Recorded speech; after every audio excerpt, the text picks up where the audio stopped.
جو اسی کے ساتھ جڑا ہے، وہ کہتے ہیں حسین علیہ السلام نے 3 شرائط رکھ دی تھی جی کربلا میں.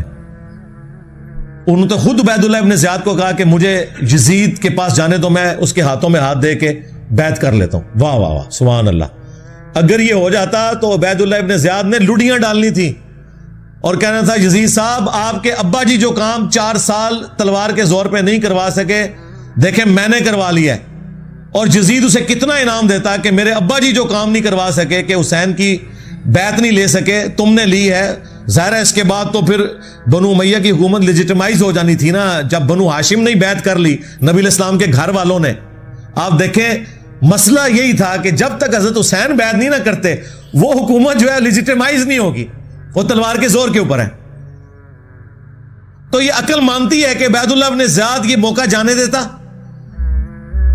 کہتے ہیں دوسری شرط رکھی کہ مجھے مسلمانوں کہ کسی بارڈر والے ایریا میں بھیج دیں، میں کافروں کے خلاف جہاد کروں. اس زمانے میں تو کافروں کے خلاف کوئی جہاد نہیں ہو رہا تھا، آپس کی خانہ جنگی تھی. یہ بھی بالکل فراڈ ہے.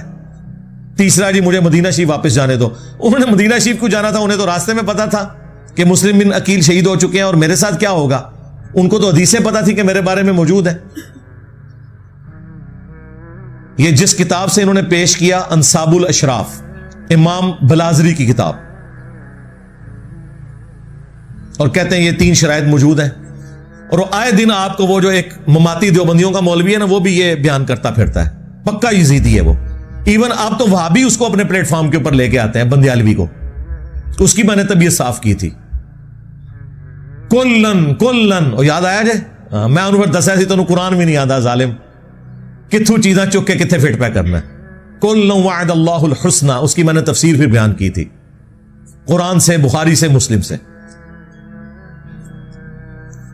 یہ اس نے ذلیل حرکت کی کہ اس نے کہا یہ 3 شرائط تھی. انصاب الاشراف جو کتاب ہے نا، اگر اس کتاب سے یہ تم نے روایتیں ماننی ہیں تو پھر اس میں تو بہت کچھ لکھا ہوا ہے جو تمہیں ہضم نہیں ہوگا. اسی لیے ہمارے استاد شیخ زبیر لزئی صاحب نے اگرچہ فضائل صحابہ کتاب میں یہ روایت نقل کی انصاب الاشراف سے، اور لکھا کہ اس کی سند حلال بن یساف تک تو درست ہے، لیکن یہ نہیں انہوں نے کنفرم کیا کہ حلال بن یساف واقعہ کربلا میں تھا یا نہیں. اور بعد میں اس کتاب سے ہی جان چھڑا لی، حلال بن یساف بھی فارغ ہو گیا. وفات سے پہلے انہوں نے فتاوی علمیہ میں مضمون لکھا